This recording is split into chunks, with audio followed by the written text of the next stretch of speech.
check the mic and make sure it sound right, boys. आप सुन रहे हैं My Topic Let's Pray with the boy on that mobile.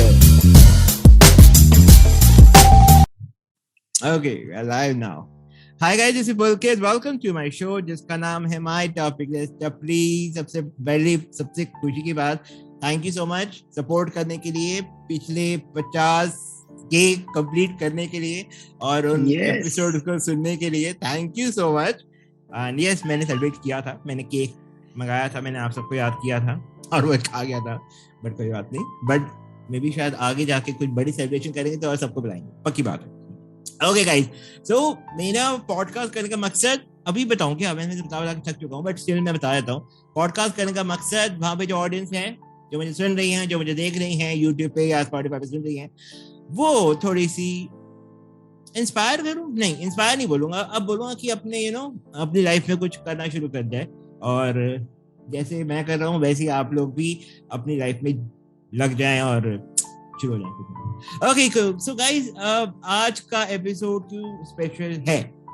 आज का episode इसलिए special है क्योंकि आज मैं एक ऐसी पर्सनालिटी के साथ हूँ जो एक आरजे तो है ही है, वो तो सब जानते हैं, दिल्ली में उनको सब सुनते हैं, रेड एफएम में सबने उनको सुन रखा है बट एक स्पेशल पार्ट ये भी है कि वो वो आपको हंसाते भी हैं अपने वीडियोस से, अपनी डबिंग से, अपने क्या बोलो, अपने वो जो एक्शन बोलते हैं ना, तेरी बहन को नमन वो part, I love that part. और ऐसे बहुत सारे when he started initially, मेरे को डबिंग का तो पता था क्या होता है, बट मुझे कभी प्रॉपर कोई डबिंग हमारे आर्टिस्ट में इंडिया में ऐसा दिखा नहीं, जो कंटेंट बना रहा है. बहुत कम है जो ऐसे यहाँ तक आ पाते हैं और उनका कंटेंट सराहा जाता है. और आई थिंक वो मेरे साथ यहाँ पे आज मौजूद हैं. Please welcome RJ Krishna. Thank you so much RJ Krishna. And RJ Krishna आज हमारे साथ बात करने वाले हैं आज इन्फ्लुएंसर लाइफ के बारे में. वो कह रहे हैं मैं वैसे खींचा गया हूँ, मैं था नहीं मैं खींचा गया हूँ, बट मेरे को लगता है कि वो इन्फ्लुएंसर या हम सब लोग हैं यार, हम कहीं ना कहीं हर किसी को किसी ना किसी को अपनी लाइफ पे प्रभावित करते ही हैं, इन्फ्लुएंसर करते हैं कि ये भाई ये काम अच्छा है करो. तो इट्स नॉट लाइक आपको टैगलाइन दे दी कि ये तो आप बन गए हो, it's not like that, please ऐसा मत सोचिएगा. तो कृष्णा जी, की हालचाल, क्या हालचाल है, कैसे हो? बहुत बढ़िया पुलकित भाई, थैंक यू सो मच. आपने मुझे इस लायक समझा कि मैं आपकी टपरी पे आऊं और बातचीत करूं, क्योंकि वो वाली बात है ना कि दिल से जो याद करे फिर वो कोशिशें करते रहे, वो वाली चीज बहुत कम है. यूं तो बहुत लोग याद करते हैं और बहुत लोग कहते भी हैं कि यार चलो चलो आ जाओ, और आजकल तो कोलैब का जमाना है. पिछले 2-3 हफ्तों से तो हर कोई ढूंढ ही रहा, भाई कोलैब कर लो, भाई कोलैब कर लो, भाई कोलैब. तो first of all thank you so much. और बहुत ही अच्छा आपका प्रयास है जो आपने इतनी 50 एपिसोड्स अपने किए, आपको भी नहीं पता था. 50 के हिट्स, सॉरी 50 एपिसोड तो मेरे 78-79 हो गए होंगे अभी तक तो, पर 50,000 हिट्स हो गए आपको, मतलब वो भी बहुत बड़ी बात है. और बहुत ही अच्छी फीलिंग होती है कि जब हम लोग रेडियो पे किसी का इंटरव्यू लेते हैं और फिर कोई हमसे उस तरीके से बात करता है, तो ऐसे लगता है कि अरे सवाल तो हमें पूछना था, ये व्यक्ति क्यों सवाल पूछ रहा है ना. कितना अजीब लग रहा होगा उस टेबल टर्न होते ही ऐसा लगता है कि सामने वाला बंदा, यार ये तो आरजे, इसका तो हक है पूछना सवाल, कैसे सवाल पूछ सकता. तो मुझे लगता है हम जवाब कम दे पाते हैं, हम सवाल ज्यादा करते हैं. बट क्योंकि यहाँ बात आपने कहा कि आरजे की दुनिया तो अब क्योंकि लोग जानते हैं, क्योंकि दिल्ली में पिछले काफी समय से पहले मैं और आशीष थे, दिल्ली के 2 कड़क लौंडे, फिर आशीष भाई की जगह अभी रोहन आ गए हैं. तो वो रेडियो का सफर चल रहा है. और जब इंस्टाग्राम और यूट्यूब की दुनिया इतनी सक्रिय नहीं थी, इतना कुछ नहीं हो रहा था इतनी, तब भी जब मैं आरजे नहीं था, कॉपीराइटर था, तो मेरी कोशिश यही रहती थी कि यार कुछ ना कुछ क्रिएट करते हैं. क्रिएट हर कोई जीवन में कर ही रहा है. और सच्ची बताऊं, मुझे जो क्रिएशन का मतलब समझ आया जब आप लोग सारे कॉपीराइटर्स को मैंने देखा. जब मैंने अपनी जो मेंटोर है, थैंक यू मेंटोर, मेरी जो मेंटोर है आकांक्षा थापलियाल, उनको थैंक यू बोलना चाहूंगा, नहीं बोलूंगा वो मारेगी मुझे। Okay, thank you so much मेरे को सपोर्ट करने के लिए। या मतलब मैंने उनको भी देखा, आपको भी देखा, आपके ऑफिस में मैं देखता था आपकी वीडियोस वगैरह आती थी, जैसे इंस्टाग्राम तो नहीं था, फेसबुक वगैरह पे आप सब लोग अपनी अपनी छोटी छोटी वीडियोस डालते थे। तब मैं समझता था कि कंटेंट क्या होता है, जब किसी को ये रील्स का मतलब ही नहीं पता होता ना, जब नॉर्मल टिकटॉक भी नहीं था, आप जैसे रैंडम पोस्ट करते थे।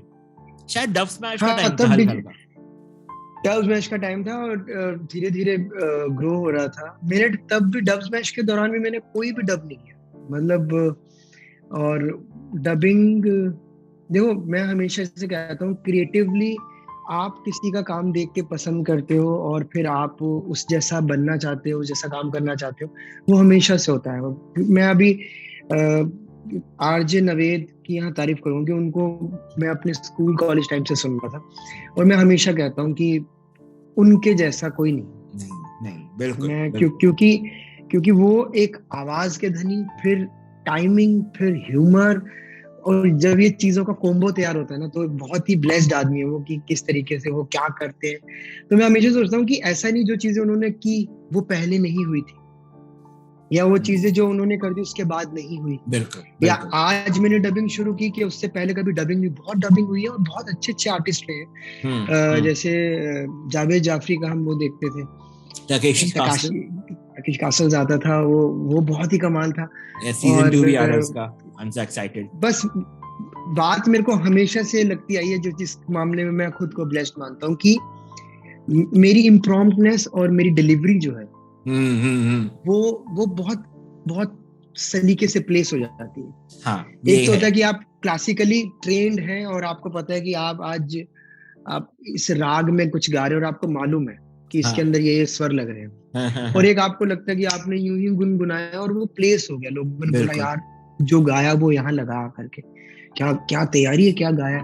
वो तैयारी क्या, वो बहुत सुना है, वो बहुत सुनने की तैयारी है, कि आपके जहन में कहीं ना कहीं अब वो स्वर था और आपने गुनगुनाया और वो एकदम फिट हो गया। तो ऐसी बहुत कुछ चीजें खुली, देखी, पढ़ी, बिगड़ी, बिखरी, बहुत कुछ हुआ जीवन में। कॉपीराइटर जब दिल्ली में 2010 में आया था, उससे पहले पता ही नहीं था यार जीवन में क्या। कुरुक्षेत्र हरियाणा से चले हैं, कोई सपोर्ट नहीं, और म्यूजिक करना है, बस एक ही लत सवार थी कि म्यूजिक करना है। अब मैं देखता हूँ कि म्यूजिक उस लेवल का मैं नहीं कर पा रहा हूँ, पर अब इतनी चीजें आकर के मिल गई हैं, जुड़ गई हैं।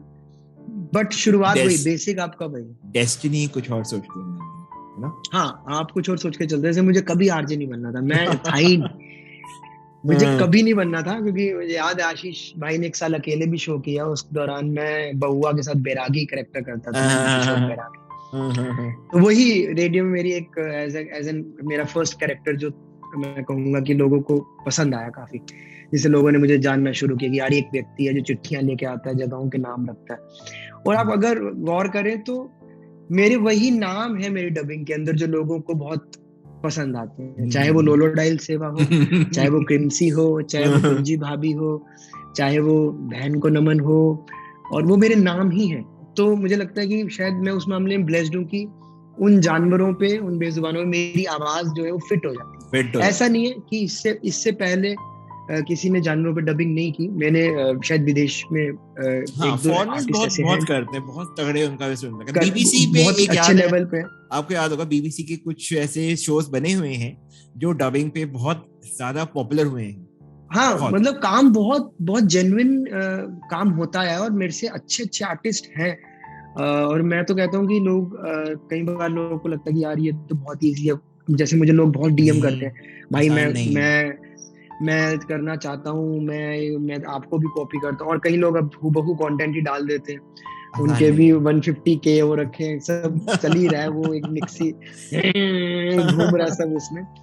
तो मुझे लगता है कि हर कंटेंट पुलकित, हर कंटेंट इस यूनिवर्स में हो चुका है, और हर कंटेंट कोई ना कोई कर रहा है, लेकिन उसकी डिलीवरी डिफरेंट है। बस उसकी डिलीवरी इतनी अच्छी है कि देखने वाले को पसंद आ जाती है। वहां पे सारी बातें खत्म हो जाती हैं कि यार ये तो मेरा आइडिया था, ये मैंने सोचा था, ये तो मैंने किया था, ये तो सेम कर दिया, या ये तो पहले कोई और करता था, अभी ये भी सेम करता है। इसलिए मेरे को कभी बुरा नहीं लगता। ऐसे बहुत से लोग, जैसे क्रिकेट की डबिंग करना मैंने शुरू किया, अब हो सकता है वो पहले होती हो, बट मैंने वो T20 मैचेस के दौरान मैंने सबसे पहले धोनी गए वो 3-3 की चेन बनाते हैं ना, वहां से शुरू किया। तो वो करते करते अब बहुत बहुत लोगों को मैं देख रहा हूँ इस बार, जैसे काफी लोग क्रिकेट पे डबिंग कर रहे हैं और मुझे भेजते भी हैं, और काफी जानकार लोग भी कर रहे हैं। तो मैं वही कह रहा हूँ, ऐसा नहीं कि अब मैं कहूँ कि यार ये तो मैंने शुरू किया था मेरा, तो कंटेंट मेरे को लगता है वो रिसाइकल हो रहा है, और वो रिसाइकल इतनी खूबसूरती से हो रहा है कि नए नए टैलेंट भी निकल के आ रहे हैं, नई नई डिलीवरी और प्लेसमेंट बड़ी अच्छी हो रही है। एक्चुअली दिक्कत पता है क्या है, लोग सोचते हैं कि बस कर दो देखी जाएगी, बस करके देखते हैं क्या है। एक्चुअली क्या है, हर किसी में नयापन भी चाहिए। आप नया क्या डाल रहे हो, व्हाट न्यू, वो एक फैक्टर होता है ना, वो न्यू फैक्टर क्या है आप में, जो मैं आपको सुनूं, जो मैं आपको देखूं, वो नयापन क्या है मुझे लगता है। शायद मैं कहीं ना कहीं किसी ना किसी जमाने में या किसी जगह पे वो सुन चुका हो, तो पर वो नयापन क्या है, आपके वर्डिंग नए क्या है, आपके you know the way of you know cracking, वो एक क्रैकअप होता है ना, जैसे वो सुनते ही यार अब यार हंसी आ गई सुनते ही, वो चीज क्या है, वो क्या है, ह्यूमर क्या है। ओके सो किस्सा मुझे आप अलाउ करें, मैं यहाँ पे आपके साथ कुछ 4 या 5 क्वेश्चन हैं पूछना चाहूंगा प्लीज। जी, अभी सवाल शुरू नहीं हुए थे, हम ये बातें ही कर रहे थे। अच्छा, बातें चल रही थी, ओके ओके ओके, बताइए, शुरू करते हैं। ओके सो किसना पहला क्वेश्चन मेरा आपके साथ ये है यार, आपको पता है पेंडेमिक था, ये 2 साल कैसे गए आपके पेंडेमिक में, मतलब क्रिएटिव तो थे आप एंड सर में दर्द भी साथ में था। तो कैसा गया पेंडेमिक जो है, मतलब काफी सही था, क्योंकि पेंडेमिक के दौरान ही मैंने डिजिटली खुद को ये पुश किया कि मैं हर रोज एक म्यूजिक वीडियो या फिर मैं एक डब करूंगा। तब रील्स भी नहीं आया था, मैंने वो तरीके से करना शुरू किया, और वहां से शुरुआत होती। 2020 अप्रैल मई, वही जो पहला दौर आया था, तब मैंने करनी शुरू की और हर रोज एक वीडियो अपलोड करना शुरू किया धीरे धीरे धीरे। और वो मुझे समझ में आ गया था फॉर्मूला कि आप कंटेंट से, जैसे आपका हर रोज खाना खाना है, आपको रोज कंटेंट बनाना है। कंसिस्टेंसी तो मांगता है, चाहे वो कोई भी प्लेटफॉर्म हो, चाहे वो रेडियो भी हो, चाहे वो अब आज के जमाने के इंस्टाग्राम, यूट्यूब या जितने भी प्लेटफॉर्म्स हैं, आज के जमाने का पॉडकास्ट ही भी ना हो, वो भी बहुत कंसिस्टेंसी मांगता है, बहुत तगड़ी। हाँ, वो आपको लगातार करना ही पड़ेगा, आप बच सकते नहीं कि इस संडे मेरा हो गया, मैं 15 दिन निकाल दूंगा। और बट कहीं ना कहीं पुलकित ये प्रेशर भी है कि यार आज कोई कंटेंट नहीं, आज क्या डालें यार, अब क्या बनाएं, अब क्या करें, टॉपिकल कंटेंट क्या करें, वो प्रेशर भी बहुत है। तो मेरे 2 साल बहुत ही अच्छे रहे, जिसके अंदर मैंने डिजिटली ग्रो किया, जो एक मतलब काफी लोग ये भी बोलते थे कि यार आपको बहुत पहले आ जाना चाहिए था, आप ये करते। मुझे लगता है बहुत पहले और बहुत देर इसमें नहीं है। हाँ, आप जब से शुरू करो, ये शुरू कर दो कि अब मुझे करना है, हर रोज एक वीडियो करना है। हर किसी का राइट टाइम होता है, तुम्हारा राइट टाइम अब था, कह सकते हैं राइट टाइम और राइट जगह कि आप उस समय में एक्टिव हुए कि यार अब मुझे करना चाहिए। और वो करना चाहिए वाली अपील आपको आपकी 1 या 2 वीडियो, 3 वीडियो, 4 वीडियो से नहीं आती। बाय चांस अगर आप टिकटॉक पे आते, टिकटॉक बैन हो जाता, अगर आपके 1 मिलियन, क्या मैं तो कह रहा हूँ आपके वहां पे 5 to 10 मिलियन होते, आपको दुख नहीं होता? यार ये वाली जंग बहुत फिर चलती रहती है, मेरे दिमाग में रहता है बहुत कि कल को टिकटॉक बंद हो गया था, हो सकता है कल को इंस्टाग्राम भी बंद हो जाए। वही मैं कह रहा हूँ ना, क्योंकि ये चीजें, हाँ बिल्कुल, और ये चीजें क्योंकि ये चीजें मेरे को मिली बहुत ऐसे है कि चीजें हिट हुई, और लेकिन मिली बिल्कुल वही है, मेहनत करने पे मिली, कि ये नहीं कि रातों रात 1 मिलियन हो गए। मतलब उस चीज में व्यूज, एंगेजमेंट्स, वो एल्गोरिदम्स को देखते हुए मिली बहुत सलीके से, रोज काम, रोज सोचना, रोज कोई बनाना, रोज कुछ करना, रोज डिफरेंट सोचना, तो मिली बहुत तरीके से। इसलिए मैं हमेशा, कहीं भी कोई मुझसे पूछता है कि कल कोई हो जाए तो क्या होगा, मैं हमेशा सोचता हूँ कि जो एक बेसिक बात है, पढ़ाई लिखाई, अगर वो मेरी बंद होगी तो शायद मेरा कंटेंट सोचने का नजरिया, तरीका बंद हो जाएगा। इसलिए मैं, क्योंकि कॉलेज टाइम से ही मैं किताबें बहुत पढ़ता रहा, और मेरे को बहुत शौक है किताबें पढ़ने का। देख रहा है मुझे आजकल उतनी नहीं पढ़ पाता, पीछे जो पड़ी हुई ना, देख लिया मुझे, छोटी सी लाइब्रेरी। तो मेरा हमेशा से रहा है कि मेरा जो बेसिक आधार है वो किताबें हैं, और अगर वही चली गई जीवन से तो शायद ये प्लेटफॉर्म्स कभी भी बंद हो जाए तो कोई दिक्कत नहीं है, वो चलेगी तो फिर मैं गया। क्योंकि कल को कोई भी नया प्लेटफॉर्म आएगा, उसको कंटेंट तो चाहिए, और कंटेंट, अच्छी राइटिंग, अच्छे बोल आपको किताबों से ही मिलते हैं। चाहे आप हर रोज अखबार भी पढ़ लो, आपको अच्छे शब्द वहां से मिल ही जाते हैं। बहुत और वो कैरेक्टर्स, ऑब्जर्वेशन आपको आपके इर्द गिर्द मिलेगी मिलेगी, तो वो कभी बंद नहीं हो सकता। बिल्कुल। ओके, पैंडेमिक हो, आपको मतलब ज्यादा मैंने बड़ा नहीं खींचा क्योंकि मेरे को लगता है पैंडेमिक पे ज्यादा क्वेश्चन पूछने चाहिए, बट हाँ, पर एक चीज मेरे को लगती है जो मैं पूछनी चाहिए यार, आप एक इन्फ्लुएंसर, जरूरी नहीं कि हम अब बने, हम इन्फ्लुएंसर बचपन से ही हैं, है ना? By birth we are influencing people.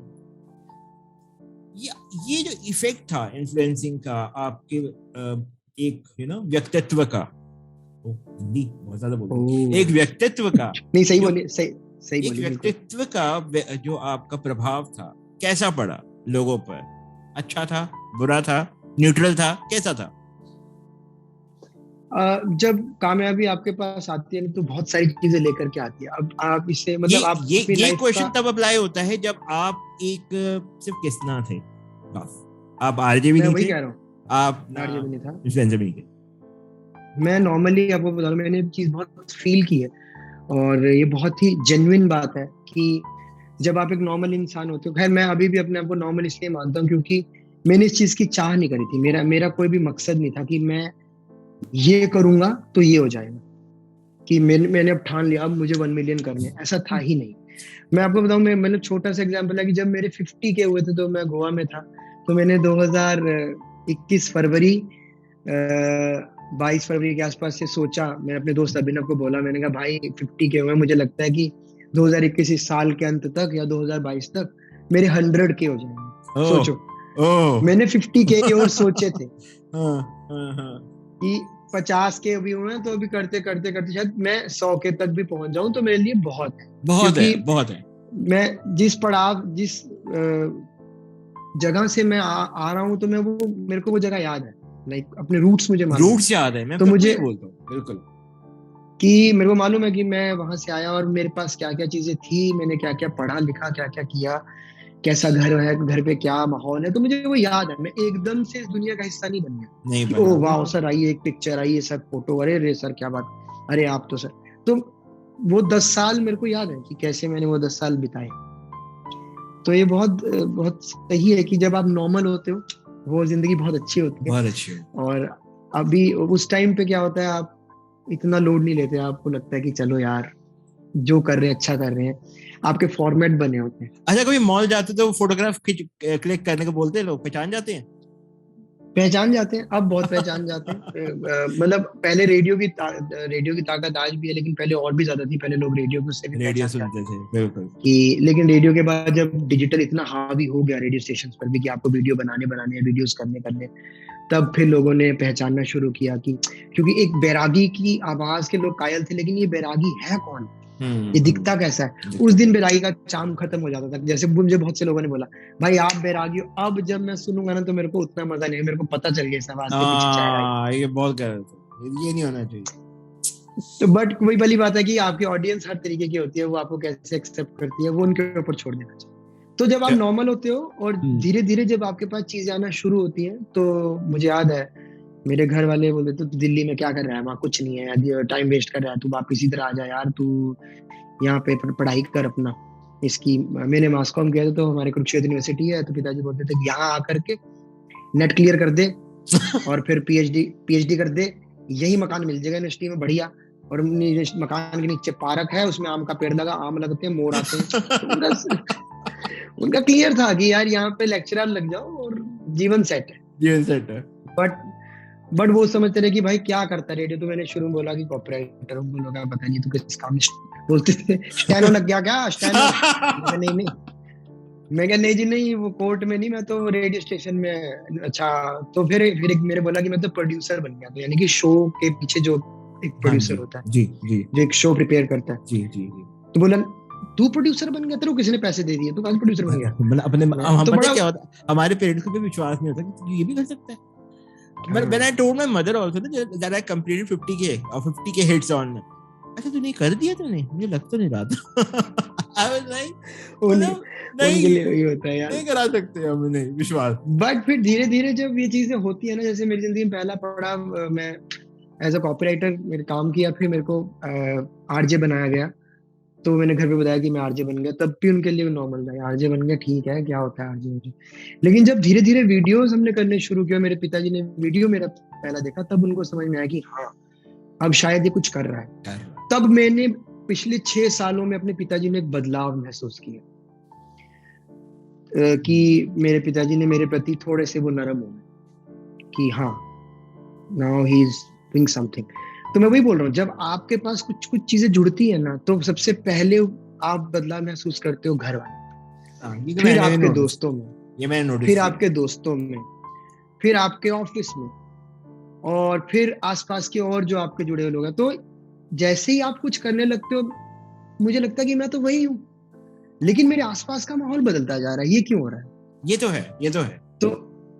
तो आप कुछ भी बनते हैं, आज आपने 50 के हिट्स किए हैं, तो वो आदमी जो अभी शुरू करना चाहता है, वो आपको देख करके हिम्मत ले रहा है, यार इसने 50 के कर लिया।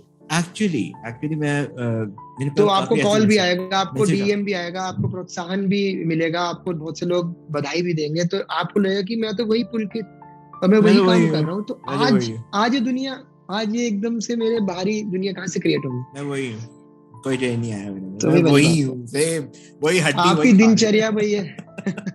वही दिनचर्या।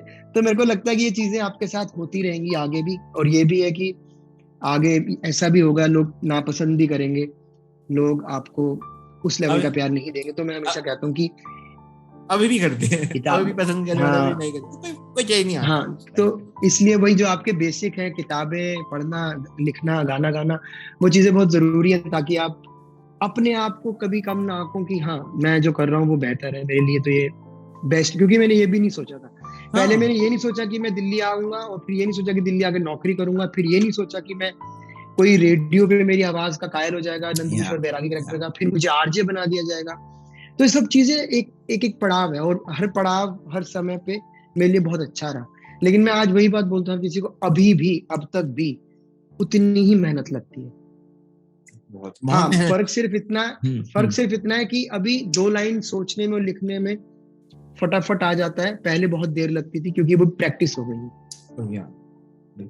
तो क्या होता है, ये किताबें आपको मदद करती हैं कि यार नहीं, अभी किताब में से कुछ शब्द पढ़ते हैं, तो अभी मैं कोशिश करता हूँ, हमारी एक एक्सरसाइज है, मैं और अंकिता करते हैं कि, तो हमने 2 किताबें रात को ऑन की हुई हैं, तो वो मुझे बोलती है पेज नंबर, तो मैं बोलता हूँ जैसे कि 126, तो 126 पेज वो पढ़ती है पहला, मतलब तो ऐसे ही हम रैंडम, तो वो मैं उनको बोलता हूँ जैसे पेज नंबर 92, फिर हम एक पूरे 2-2 पेज पढ़ते हैं, कि शायद धीरे धीरे हम किताब को छोड़ ना दें, वो होता जा रहा है। मैं तो अभी रेडियो में, आप बेसिकली हिंदी पढ़ते हैं, इंग्लिश पढ़ते हैं? मैं हिंदी पढ़ता हूँ और अंग्रेजी भी पढ़ता हूँ।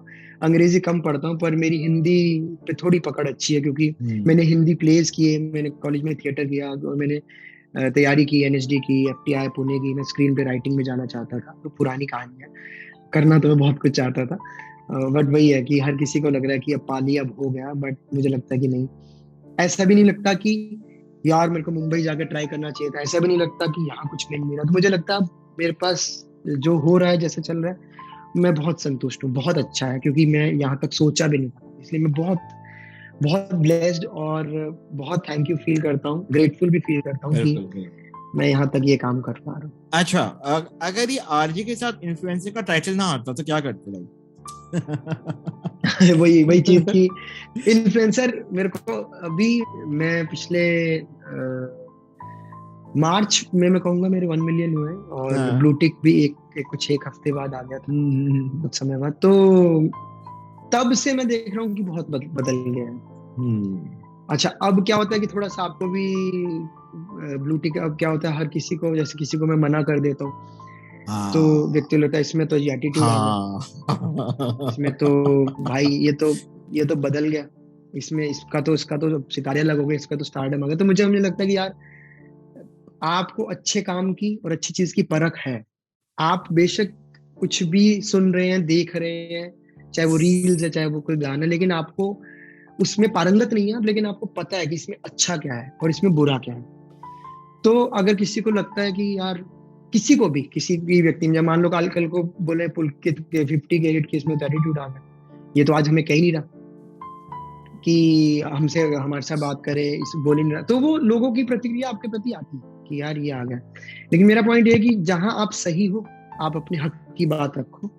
जहां आपको लगता है कि नहीं जम सकता, वहां आप मत करो, क्योंकि ना कहना बहुत जरूरी है। क्योंकि मैं शुरुआत में बहुत फंसा रहा, ना नहीं कह पाता था, पर अब मैं दिल खोल के ना कहता हूँ। और जो मेरे अपने लोग हैं वो मुझे जानते हैं, और जो मेरे फॉलोअर्स भी अब ये चीज समझते हैं कि हाँ, एक्सपेरिमेंटल कंटेंट होना बहुत जरूरी है, कुछ ना कुछ, और लोग स्वीकार भी करते हैं, लोग रिजेक्ट भी करते हैं। Okay. तो रिजेक्ट होने के लिए तैयार रहेंगे। Okay. What one thing that you really want to change, this influencer thing, को change करना चाहोगे?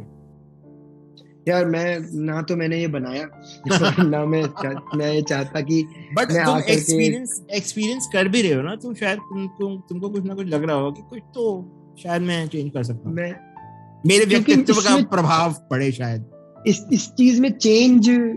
मैं मतलब निर्णायक मंडल वाले उस स्थान में जा ही नहीं रहा कि मैं कुछ जज करके बताऊं क्या, क्योंकि मुझे लगता है कि आपको पता ही नहीं आपकी क्या चीज हिट हो रही है। हाँ, ये तो है। बदलाव वहां आ सकता है जहां लोग एक मतलब केला खाए जा रहे थे, फिर अचानक एक ने बोला लीजिए केले की स्मूदी, तो आदमी को लगा अरे भाई ये केला ही है, हाँ जी केले की है यार, ये तो बहुत बढ़िया है।